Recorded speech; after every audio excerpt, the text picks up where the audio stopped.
Okay, so I think we're going to get started. Thank you so much, everyone, for joining us on this lovely sunny afternoon. Well, I hope it's lovely and sunny where you are. Welcome to our CV Advice webinar with Reed CEO and Chairman James Reed. I'm not James Reed, obviously. I'm Amy Davis, the Content Marketing Manager here at Reed. And before I introduce you to James, I just wanted to give you a little bit of background information on the man himself. James has worked in recruitment and careers for more than 25 years, and each year Reed receives 40 million job applications. And to date, we've delivered over 100 programs helping more than 200,000 people who had been long-term unemployed back into work. James's knowledge of recruitment goes unchallenged, and you may have seen him on the news as a go-to commentator on recruitment and the labour market. He's passionate about improving lives through work, and as part of this, he's an author of a number of best-selling books relating to recruitment and recruitment advice, and that includes the one we're going to be talking about today, the 7-second CV, how to land the interview. Today, James is going to give you some top tips from that book and take any burning questions you may have on the topic. We have a number of pre-submitted questions, so some of you on the call, on the webinar, may have already submitted your questions, but do feel free, if you've got any further questions as we go along, to pop your questions in the Q&A, which you'll find on the top right-hand side of your screen. James is going to present some best practice advice and tips for the next kind of 15 minutes, and then we'll go into a 30-minute Q&A session.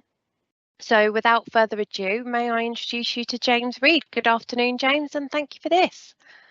Hello, Amy, and good afternoon, everyone, and thank you for inviting me to this webinar, which I'm really looking forward to sharing with you. The subject of the webinar, as you can see, is the 7-second CV, which is also the title of a short book that I wrote a little while ago. What to say about it? Well, if someone was to say to you, if you could write one life-changing document, you'd give it proper attention, wouldn't you? If you could write one life-changing document, you'd be serious in terms of how you set about that task. And in effect, your CV is that life-changing document, because a good CV quite literally opens doors, and it will get you in front of people who might be able to offer you opportunities that weren't available to you before. And this book, the 7-second CV, is part of a series of 3 books. In fact, it's the first one. This book is all about, as it's described, preparing your CV.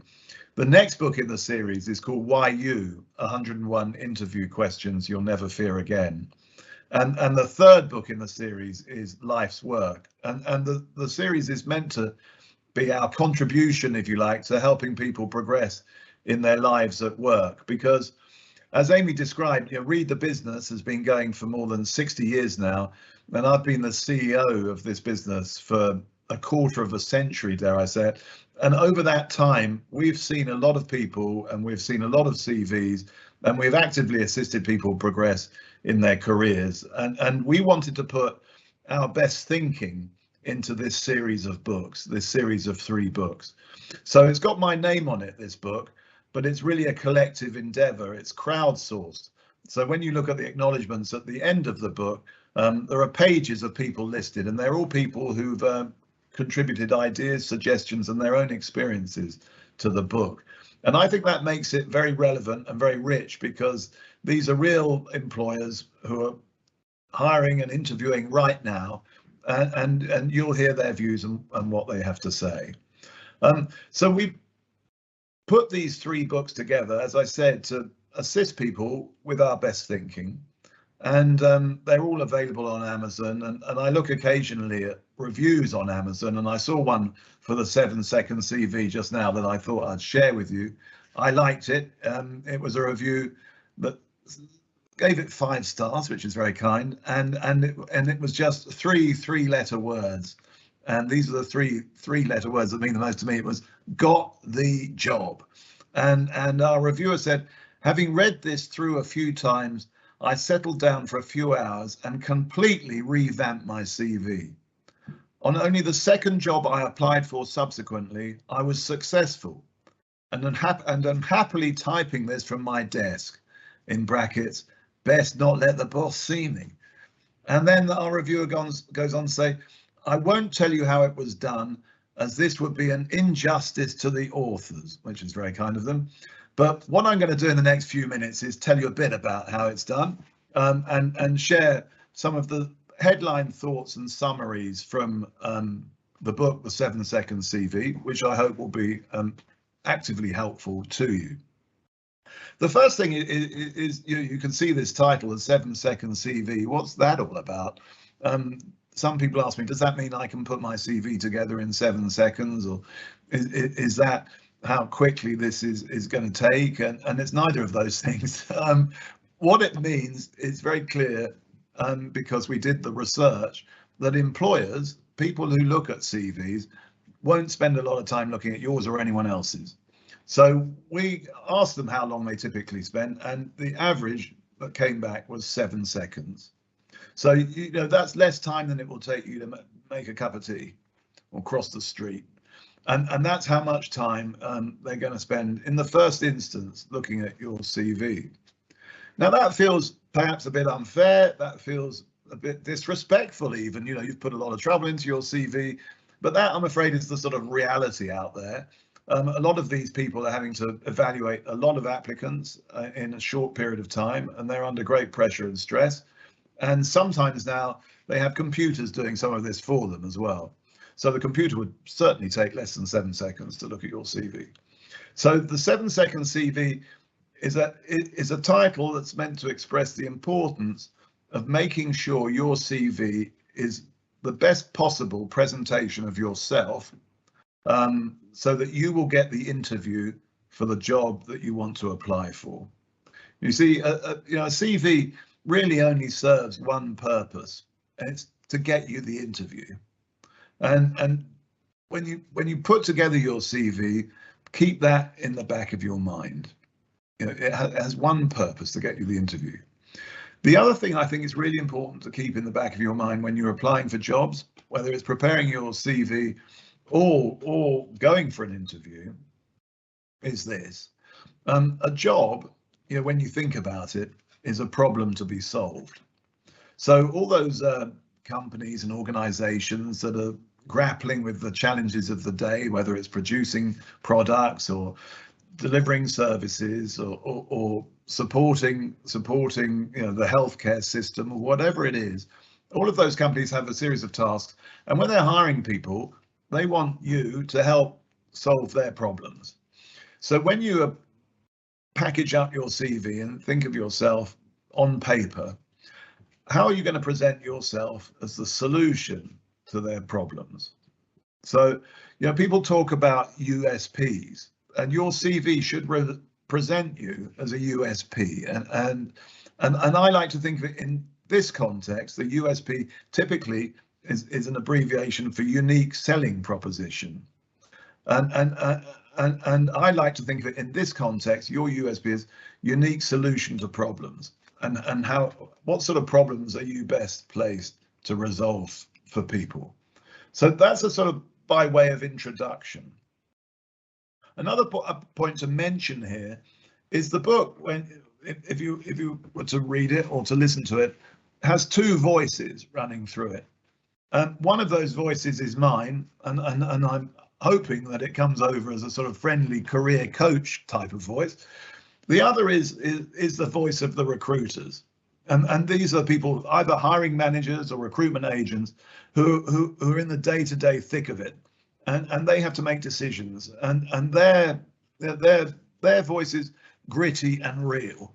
And it's worth paying as much attention to what the recruiters are saying in the book as to what I'm saying, because ultimately they're your customer. And on this first introductory slide, I think there's one other thing that I would want to stress here, is when your CV is completed, when you've got it ready to go, ready to roll, one test you must ask of it is, does it inspire trust? Does it inspire trust in you? Because when it comes down to it, hiring someone for an employer is a risk, and in some cases quite a big risk. And they are most concerned, and all the research we've done over many, many years, is whether or not you or the applicants they're seeing are trustworthy. And there are two types of trust, in my experience in the workplace. One is what you might call sort of pure integrity. You know, is this individual someone who's honest, true, and will speak the truth and behave honestly and openly? That's the first one. That's about our personal integrity. The second one is about our ability to do the job. So, can I trust this individual to deliver my goods to Norwich, you know, safely and capably, driving my large vehicle? So to do the job, whatever it is, competently and to the expectations of whoever it is that's employing you. So there's the trust aspect about integrity, and there's the trust aspect of capability, I suppose. And so, does your CV inspire trust in you for the job that you're applying for? And that's really important. So think about your USP and think about inspiring trust ultimately, because that is what people look for first and foremost when they interview people. You know, they want to get to know you. I mean, the CV will get you to the interview, but a big part of getting to know you is getting to know your character. So those are the sort of opening gambits. What do recruiters want from a CV? You know, what are these hiring managers and recruitment agencies really looking for when they spend 7 seconds, you know, scanning your CV? Well, the work history aspect, in many instances, it's not in all, but the work history aspect is very important. So if you've had some of a career or your early stage career, you know, the work that you've done will be of great interest to the people who are looking at your CV, and how you describe and outline it needs to be thought through carefully. Having said that, the second bullet here is absolutely essential. You know, your CV needs to be clear and easy to read. I mean, this is straightforward stuff, but it's absolutely essential that when they look at it, they can see what they want to find quickly and easily. So they might be looking at for your work history, they might be looking at your qualifications, they might be curious about your personal statement in terms of what you're saying you really want to do and why. But they want to be able to pick that information up quickly and easily. And lastly, the third point here is they want to get to know you. You know, they want to begin to get to know you, and they want to understand whether you're someone they'd like to invite in to talk to an interview. So bringing out your mindset and personality in the CV, if you possibly can, is important. And when we surveyed employers, this was for another book I wrote many years ago called Put Your Mindset to Work.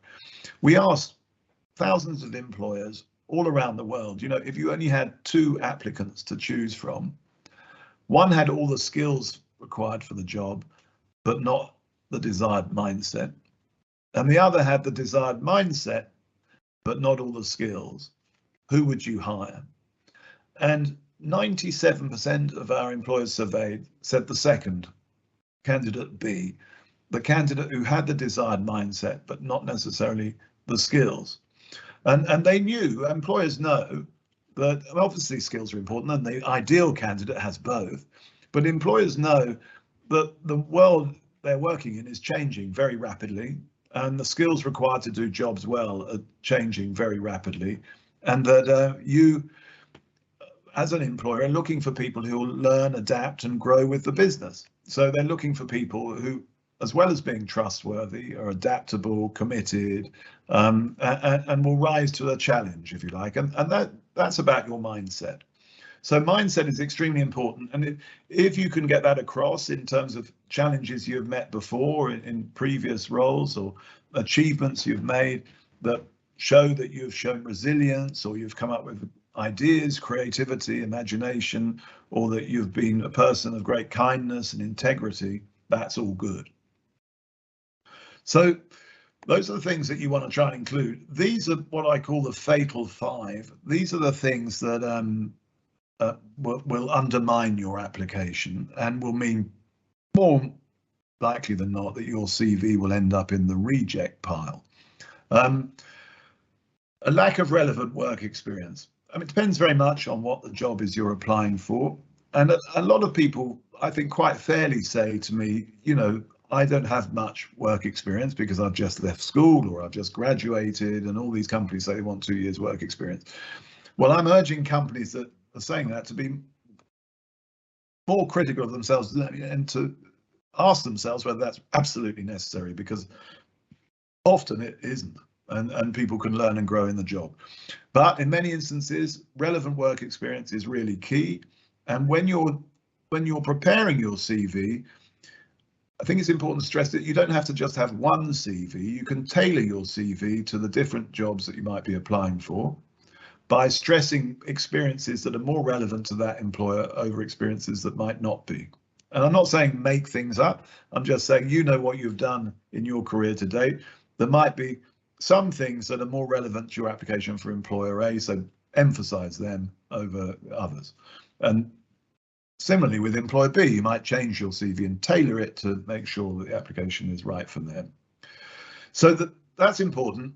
This point about spelling and other mistakes. I remember talking to a client of ours a few years ago, and I was quite shocked. This individual ran a big bank, their whole graduate recruitment function, and she told me, heads up, you know, I get thousands of applications every year and we have to sift them down.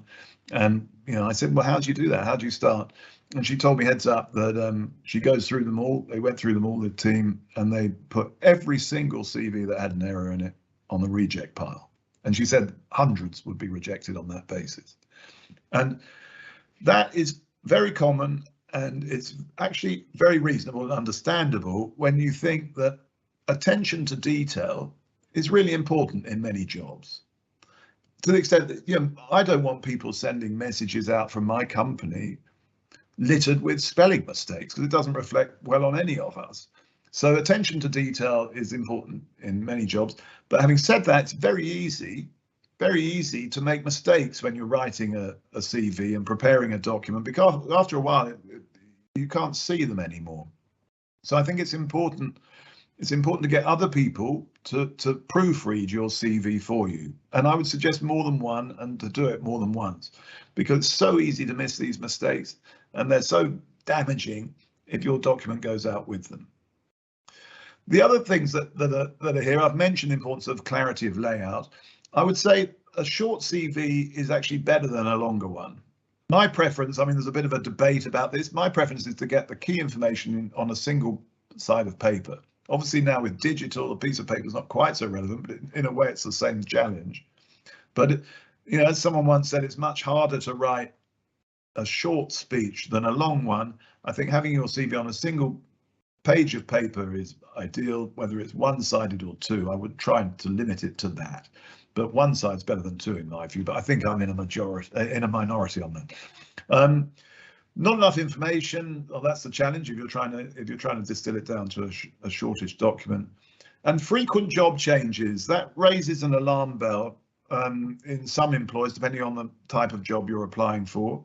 And there might be good reasons for that, such as perhaps that you're working as a contract worker or a temporary worker, agency worker. So if you've been doing lots of different things because that's your choice or preference, then that's something you need to make clear.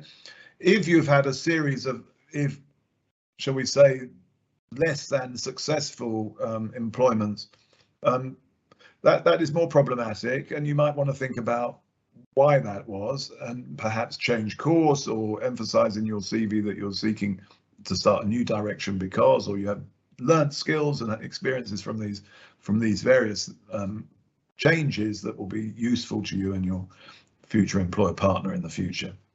So those are the fatal five.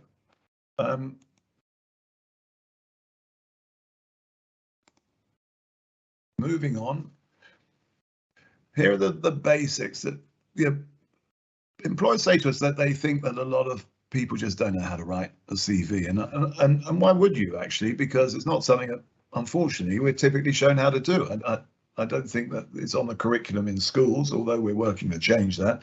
And I think it's something that's so important. You know, a life-changing document potentially should have proper attention. Here are the key basics that we need to make sure are inside your CV and are properly represented. Obviously, you need to make sure that your name and contact details are there clearly so people can follow up and invite you to come and meet them. The skills, I don't particularly like the word soft skill because I think in many ways they're the hardest, but they're often these character qualities and mindset qualities and aspects like communication skills, I think are very important, and you want to make sure they're woven through your document. Clearly then your work history, as I've mentioned, and your education, you do have qualifications and educational achievements that would be good to add. Hobbies and interests, some people say, well, why do I need to put that in? Well, I think that can, if you've got an interesting hobby or interest, why not? Because that tells your prospective interviewer more about you as a person, and it might be a conversation starter. So I actually like that section, and I always look for it. What to leave out, I think that the elements on the right hand side are very clear. I mean, that's changed over time, and I think it's very important that everyone is given equal opportunities in their applications and through the interview process. And I would leave all of those things out. Moving on to the next slide. Some sort of tips here, what to include, what to avoid. I don't like getting CVs that are full of cliches, you know, and some of them are listed here. You know, I've seen so many of these, and they don't tell me anything about the person on the other side of this document. And so don't waste your time putting those sort of things in. And I think if I was to summarize the what to avoid section, try not to be too long-winded and try and make sure that instead you're keeping it concise and you're using positive action-oriented words and phrases to describe who you are and what you're about. Also here, I've said it's not just words, it's also numbers. You know, if you're in a business type role and you've been involved in building a business or making sales targets, say so. Or if you've been involved in managing large groups of people or even small groups of people, yeah, that's always good too, because it makes it real to the reader. That's very important. So at the top of the CV typically will be your personal statement. Who are you? What can you offer? And what are your career goals? So I think of this as your sort of headline, really. And every job and every individual is different. You know, every job that you'll be applying for is different, and every individual preparing a CV will be different. And it's important that you encapsulate what you really want to say about yourself in 2-3 sentences at the top of the CV. And an important part of that is what you want to do next, because an employer will look at your statement. That's probably the first thing they'll read and see is what you want to do compatible with what they're looking for. So here are a couple of examples. I'd say a little on the long side. I mean, they're taken from the book. And one of the things that you'll find in the book and also on our website in the careers advice section is we offer different templates for different types of CV that suit different people at different stages of their careers. So one here is aimed at skills-based personal statements aimed at someone who's recently left education and hasn't got a long work history. The other one is someone who's had a work history but wants to do something else. So, you know, depending on your situation, there will be a CV template in the book and indeed on our website on read.co.uk that will be suitable for you. And these are 2 examples of a personal statement that might suit someone at those stages in their working lives. I'm conscious that I want to get to questions and I'm taking up much too much time. Quickly, cover letters. When you send your CV to a prospective employer, you need to write something to go with it, I would suggest. Not everyone does, but I think it might be helpful. And if you can find a little bit more out about the company, who you should be directing your CV to personally, there's no harm in that. And maybe summarising in your letter why you want to work there or why you find that an exciting prospect or what attracted you or interested you about their particular opportunity. I think that will help your application. In some instances, they're not required. Some employers say don't bother, but I can't see any harm in it at all. And keep it brief and succinct, but you know, make it quite personal. Why you want to pursue this opportunity. Lastly, some sort of top tips. You're trying to pull together what some of the threads of what I've been talking about. You know, CV, a lot of people have for many years thought, you know, the CV's dead or it's going to be replaced by something else, but it's a remarkably resilient thing. And, you know, it's lasted, and I think it will continue to be important because a CV is quite literally a summary of who you are. And it means it comes from Latin, curriculum vitae, the course of my life. It's not that you're meant to be writing an autobiography. You're literally putting together a summary of the important salient points in your life and experience that you want this person to be aware of so that you can progress your career and pursue that particular opportunity. So it's a marketing document. You are presenting yourself to others, and you want to present your particular strengths and advantages. Secondly, here, put yourself in the mind of the reader. I mean, imagine that you're someone who's looking at lots and lots of CVs, has limited time, and has particular problems to solve. You know, that point I was making about a job being a problem to solve. Try and get in their head and try and present yourself in a way that will be helpful to them. And then lastly, ensure you can include points of differentiation, because each of us is different. We've all got strengths, and it's those strengths that you want to put forward. So make sure that you do the best job for yourself and that you include things that will make you unique, your unique solution to this particular problem. And I think that I don't want to understress that. You know, good marketing always differentiates a company from another company. Similarly, your CV should do the same. So I hope that's a helpful summary. It certainly picks up some of the themes in the book. The book is short and I hope enjoyable to read. I'm going to turn over to you now for questions. I know we've had some pre-submitted. I'm looking forward to hearing if there are any more from our audience today. And also I'll put on the screen the book.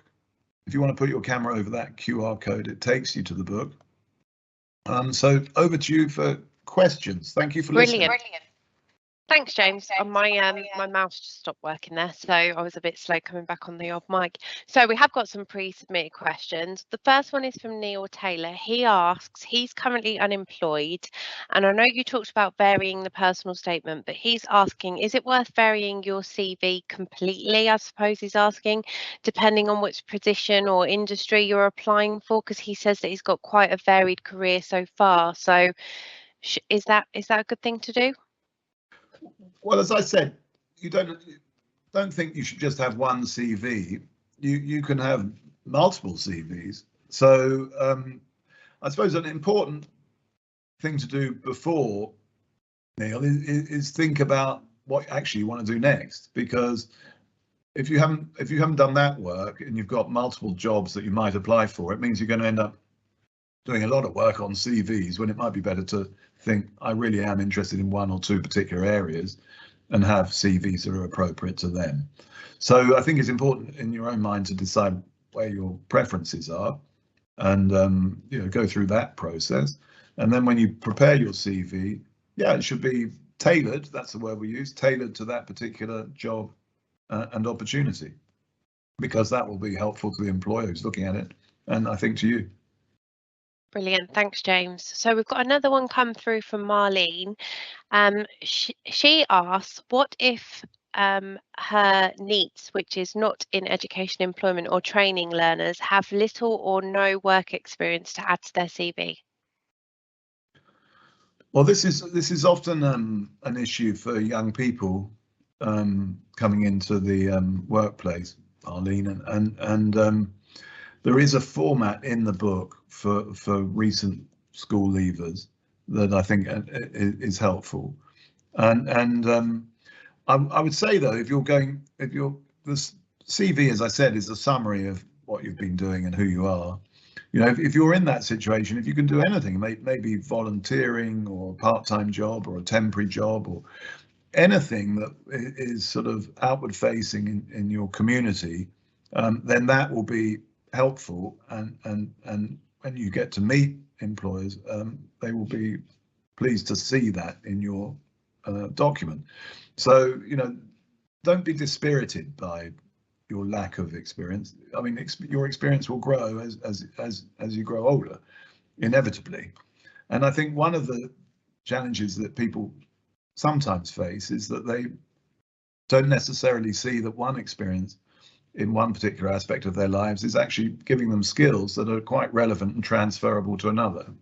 So there might be other things that you've been doing where you've been developing skills, be they communication skills or organisation skills, all sorts of skills that could be transferable to direct employment. So there's quite a lot of information in the book about how to evaluate your skills, and also a template that might be helpful to you. That's great, James. Thank you. Violet Beck asks, what are your recommendations about the visual design of a CV? So there's a bit of debate, isn't there, about pictures on a CV, no picture on a CV, that kind of thing. Yeah, I think, I mean, my advice would be keep it clear and keep it simple, so that the key thing is that the people looking at it are looking at the information about you that you want them to know, and they're not distracted. Some people ask about putting pictures on CVs. I don't think that's right or necessary, although now it's more common. And I mean, it used to be a bit of a no. I don't think that's the issue or case anymore. If you want to put a picture on, I wouldn't say don't in any circumstances do that. I think it's probably fine. And I think that's because of social media. You know, there are lots of sites like LinkedIn where people have their pictures and lots of information. So that's a personal matter, but it's not, in terms of how they're reviewed in those 7 seconds, that's probably not going to change much. I mean, it's taking up space that could be used for something else. Brilliant, thank you. Carly asks, how does she make her CV stand out?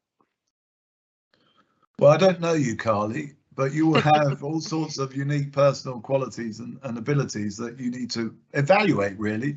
So one of the sort of exercises is to write a list to gather up all your ingredients. You know, this might be things you've done, or your educational achievements, or work and training that you've done, or other interests. But you know, put all the ingredients together that make you up, and then think of which of those you want to put into your CV that will make it stand out and give you the best possible pen portrait of yourself. Brilliant, thank you. We've got one here from Zishan, sorry if that's not pronounced correctly. Is having different job roles and a time gap concerning on a CV? I presume you mean numerous different job roles and a time gap. What would you say to that, James? Well, I suppose the question that would be going through an employer's mind is what's going on here, and why are there lots of job roles, and why is there a time gap? And there'll always be reasons, and so one thing that is particularly important is that you approach your CV with absolute honesty, because you know we have a business in Reed that evaluates and screens CVs for our clients, and we have 100 people who are checking out CVs, and then they will look at references and other data points to screen candidates. And it's amazing that 40% of the CVs that we screen come back with an error in. So it might be that the error is a genuine error. So let's say it's an untruth. It might be a genuine error that someone put the date in wrong or typed it, made a mistake, or it might be a malicious error. But 40% have errors in, and so you must try and avoid that. You know, as well as typos, you make sure what you say about yourself is accurate, because lots of employers are very understanding of career gaps or false starts in careers, because many of them have had them themselves or their family members have. But what they won't tolerate is people trying to disguise what's going on. So it's really important to explain. And in addition to explaining why this gap might be there, which there'll be a variety of reasons potentially for why gaps might be there, but I think it's important just to explain it so that they know what your reason was. And there are any number of reasons for a gap in a CV. I've heard multiple, but what's important to me is that the person is open about explaining it. Brilliant. So there's a couple of questions that are similar that have come through. So Claire McLean asks, what's the best way to condense a CV of many years valuable experience into 2-3 pages without losing relevant information? And then we've had another one come through just now saying, if you have a long career history, 40 years plus, how far back should you go with a view to trying to keep it short and snappy? I guess there's that, what should you do once you get to once you've got lots of experience and history to keep it condensed? Well, a 40-year history, you're going back to the 1980s, and I don't think that's particularly pertinent to now. I mean, it's kind of interesting, but so I mean, you could put in a line what you were doing in the 1980s, I would suggest, and I think what's most important and most relevant is the recent career history, and assuming that you want to carry on in the same line of work, that's the bit obviously in a reverse chronological CV that will be at the top of the page beneath your personal statement. You know, so someone of my age and stage isn't going to be putting GCSE results in their CV, obviously. I mean, that would be a peculiar thing to do. But someone, you know, starting out in their career might well, because there might be, you know, that might be something that is helpful to them to present. So, you know, there's a bit of reflection required here, but I think the most recent is most important. If you've got multiple, if you've had multiple jobs, you might put the most recent 3, I would say, and then you could say, prior to this, I worked in a number of sectors over, you know, these decades and learned X, Y, and Z, or something of that nature. But you can really condense that, and I think that the power of a well-edited document is far more important than the sort of extra information you get from a more rambling one, because people won't take the time to read it. You know, if you have sort of dense paragraphs with every detail of what you did in every job, actually they won't even read it. So, you know, communication occurs in the mind of the reader or the listener. Your job with your CV is to communicate to them, so make sure you get the salient points out, and the most recent will be the most important. Brilliant. Okay, another one that's come through just now. Any tips for cover letters and how to make them complement the CV? Well, there's a whole chapter on that subject in the book. It depends very much what you're applying for. My view is that they shouldn't be more than 2 or 3 short paragraphs.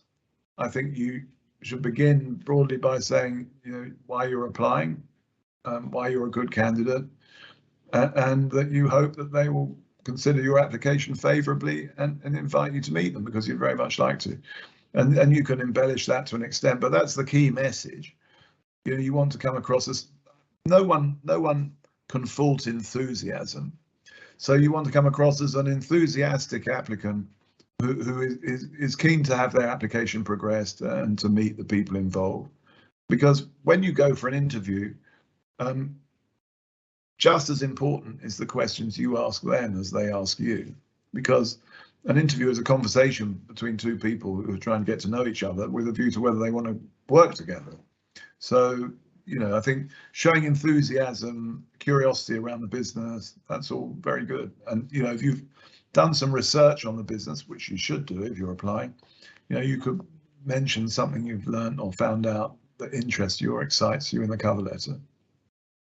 On the back of kind of talking about cover letters, Jessica Marin asked, do you think that cover letters have become obsolete now, with CV solely being used with the rise of popularity of like these easy apply features? I think we've got something similar on read.co.uk and there's one on LinkedIn.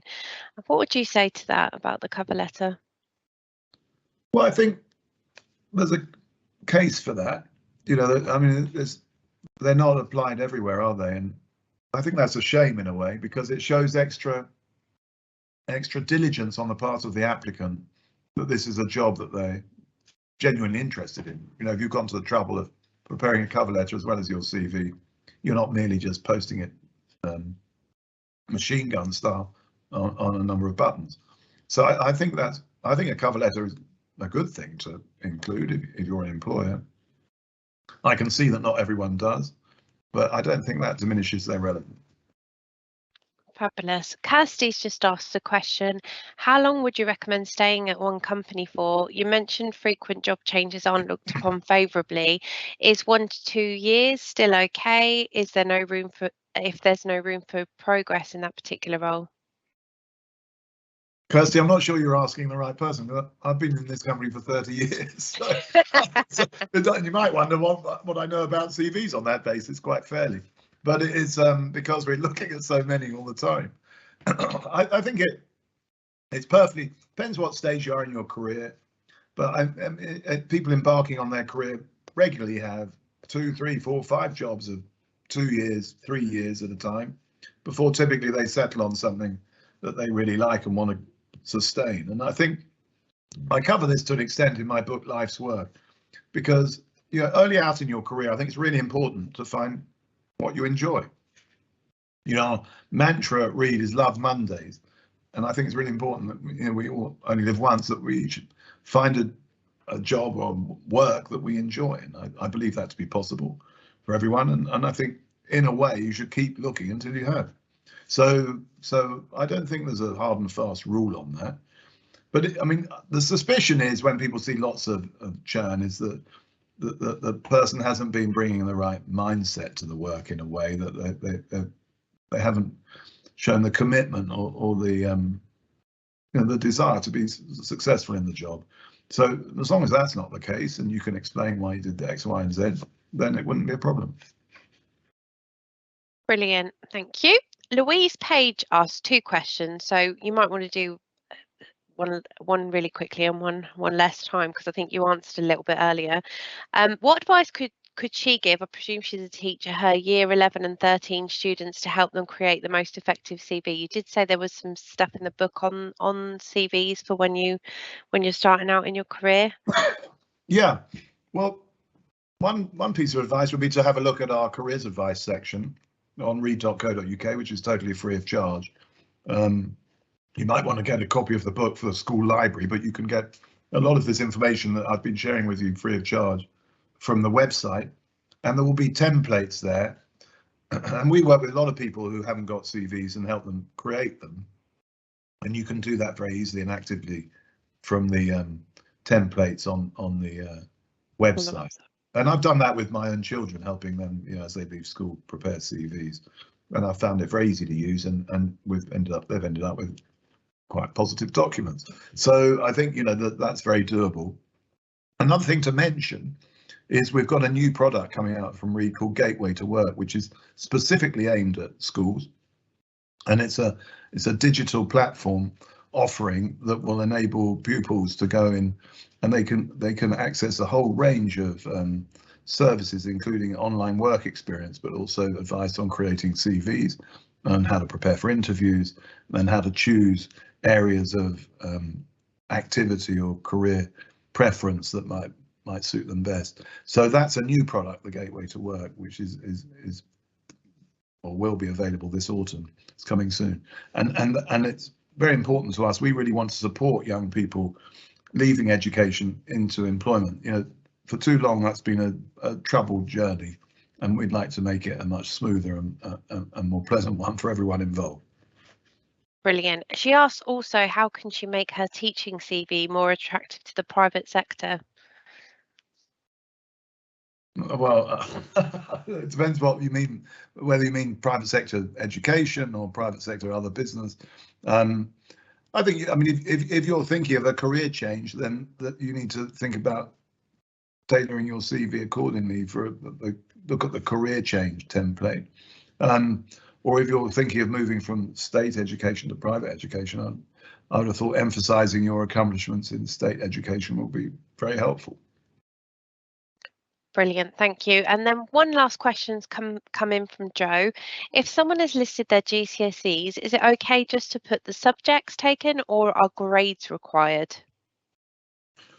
I've never been asked, and I have never asked what GCSE grades someone has got. So I don't think I don't think you would be asked, or I don't think it would be of great interest. If you've done A levels, I think and if you've done well in A levels, then I think it's quite helpful to put your grades. GCSEs, I think you should just list the subjects you've done. I mean, if you could say if you've got good grades in maths and English, you could put that. But I think beyond that, I don't think it would matter. Brilliant, thank you, James. So I think that's about all we've got time for. We got through quite a lot of questions there. So if you're looking for some more advice on the CV, obviously James has mentioned you can scan the QR code and that will take you directly to his book on Amazon. Please do check out read.co.uk and the resources on there, and read.com as well. We'll send you some resources in the follow-up email. Today's webinar has been recorded and we will send it to you as part of a follow-up. Please feel free to share it. It might be useful to other people you know. It will be hosted on our website.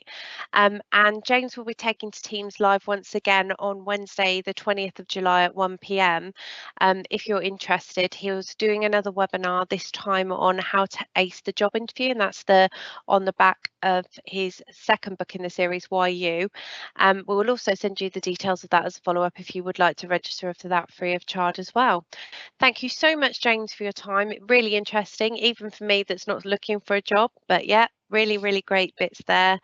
Thank you so much. And I hope you all have a great afternoon. Thank you very much.